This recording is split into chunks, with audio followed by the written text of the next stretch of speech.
Welcome back. This week's message is something that I watch young speakers struggle with all the time.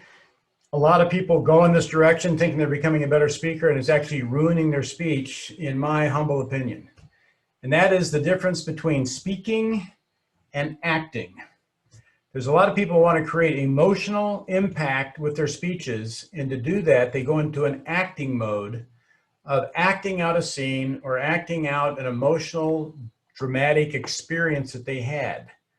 Now, with this, I've seen people standing on stage screaming, crying. I've seen people drop to the stage with the loss of the death of a loved one. I've seen people, stammering and stuttering as though the challenge was right in front of them.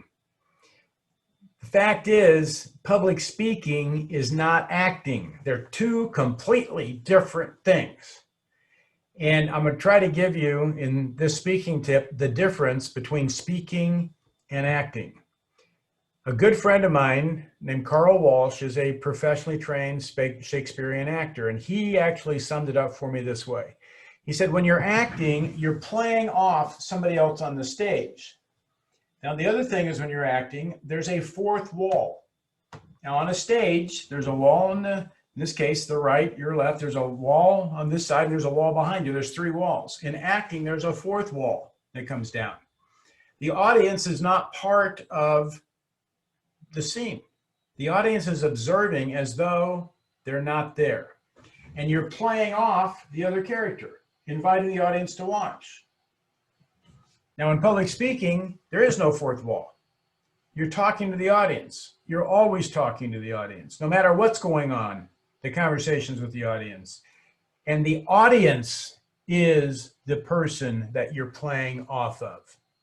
So when we're speaking and we go into a role about having a conversation with someone, and we actually go into an acting role where I looked at him and I said, "Why are you doing that?" And he looks back and he goes, "What are you talking about?"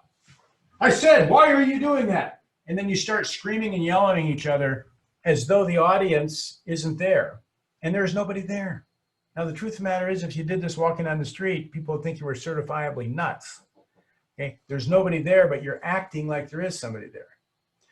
The better way to do it is to continue the dialogue with the audience, where you look at the audience and said, "I was talking to my coworker and I looked at him," and you can put him there. I looked at him and I said, "Why are you doing that?" And he looked back at me and said, "What are you talking about?" I said, "I don't know, you're frying the egg upside down," or whatever you're doing, right? You're frying the egg upside down. He goes, "I didn't know there was a right side to it." You can have the conversation, but you're having the conversation with the audience. That's the key thing to remember. You never want to bring that fourth wall down and go into an acting mode. You don't want to start crying on stage unless you're really crying in your speech. I mean, you're actually there in the present crying. You don't want to cry because it was something that happened 15 years ago and you cried 15 years ago, and now you start crying today because you cried 15 years ago. That's acting. If you're on stage and you happen to get choked up and you get emotional about it, telling the story, well, then God bless you, as my grandmother would say. That's what's going on right now. But the dialogue that you have, the speech, is a conversation with the audience. And I always try to treat that conversation the same way I would treat a conversation between myself and one other individual. And if I was talking to another individual telling a story, and all of a sudden I dropped the fourth wall and I went into an argument with a fictional figure in front of us, and then picked the wall back up and then continued my conversation, the guy would look at me and go, "Are you freaking nuts?" Because I want to hold that attention to the audience. And what I've seen is this is an attempt on the part of the speaker to create an emotional impact on the audience by going into an acting mode.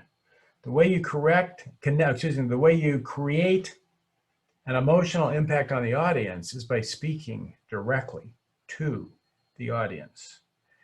The last tip I gave was on sharing directly with the audience, being brutally honest with the audience and getting them to feel what was going on.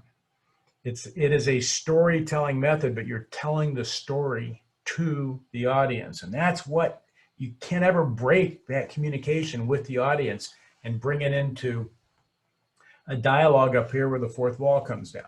Now, that doesn't mean you can't have a conversation, but the point I'm saying is you can have a conversation with you and somebody else, but you're telling that conversation to the audience. You're not having the conversation here so the audience isn't there. Okay? There's a huge difference between speaking and acting. And to the degree that we start to put acting into our speaking, we start to remove ourselves from speaking. And quite honestly, when I was younger, I thought it would have been great to be an actor because I didn't really know who I was. And I got to assume a role and act out a role that they told me this is who I was. I was in a half a dozen plays growing up. And I always loved playing characters because I got to be somebody and I knew who that person was. And I didn't really know who I was. As I developed in my speaking, I became more and more and more clear on who I was. And I didn't want to become somebody else on stage. All the strength I have as a speaker is being myself on stage. And the more I'm myself, which I talked about in this whole tip series, the importance of being authentic, the authentic you standing on stage, that's what connects with the audience. And to the degree you go into an acting role, you're losing the authentic you and trying to bring something else in to supplement the emotional connection you're trying to get with the audience. So I hope that's clear for you. It's a huge point for me between great speakers and people that are trying to be great and they're not even close, is that they go into the acting role. Okay, acting's not speaking. Speaking is you're talking to the audience. Till next week.